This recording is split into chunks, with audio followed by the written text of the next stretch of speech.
नमस्कार, आप देख रहे हैं न्यूज़ 18 का डिजिटल प्लेटफॉर्म और मैं हूं आपके साथ जागृति खंतवाल। बांग्लादेश और पाकिस्तान के बीच रिश्तों में एक बड़ा बदलाव देखने को मिल रहा है।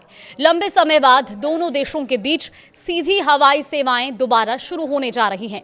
बांग्लादेश की राष्ट्रीय एयरलाइन विमान बांग्लादेश एयरलाइंस इस महीने के अंत से ढाका से कराची के लिए नॉन स्टॉप उड़ानें शुरू करेगी।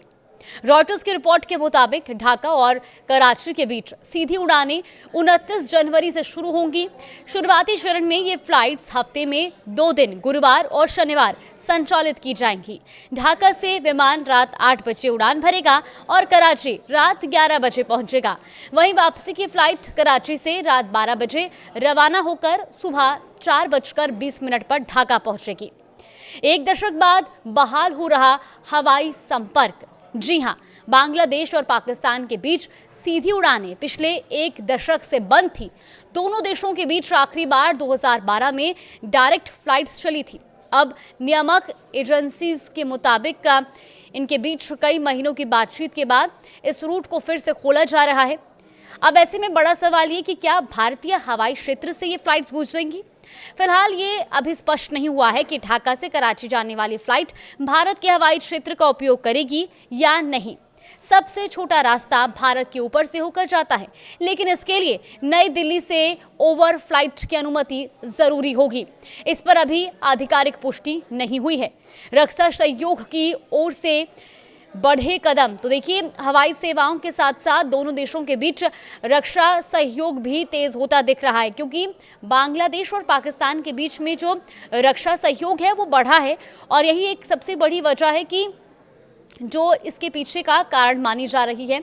आपको बता दें कि पाकिस्तान ने बांग्लादेश को अपने JF-17 थंडर लड़ाकू विमान की पेशकश की है। ये मल्टी रोल फाइटर जेट चीन और पाकिस्तान द्वारा संयुक्त रूप से विकसित किया गया है।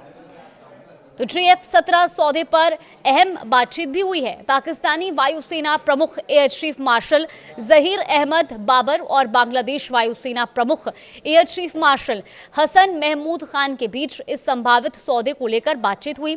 चर्चा में प्रशिक्षण, तकनीकी सहयोग और रक्षा क्षमताओं को मजबूत करने पर जोर दिया गया।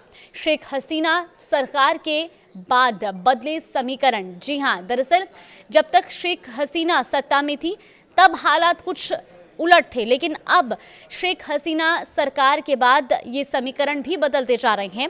अगस्त 2024 में शेख हसीना सरकार के पतन और मोहम्मद यूनुस के नेतृत्व में अंतरिम सरकार बनने के बाद बांग्लादेश की विदेश नीति में बदलाव देखने को मिला। इसके बाद से पाकिस्तान और बांग्लादेश के रिश्तों में तेजी से सुधार हुआ है। पाकिस्तान की ओर से ट्रेनर विमान की पेशकश भी की गई है। पाकिस्तान ने बांग्लादेश को सुपर मुशराक ट्रेनर विमान की तेज डिलीवरी और दीर्घकालिक प्रशिक्षण सहयोग का भी भरोसा दिया है। इससे दोनों देशों की वायुसेनाओं के बीच तालमेल और मजबूत होने की भी संभावनाएं हैं।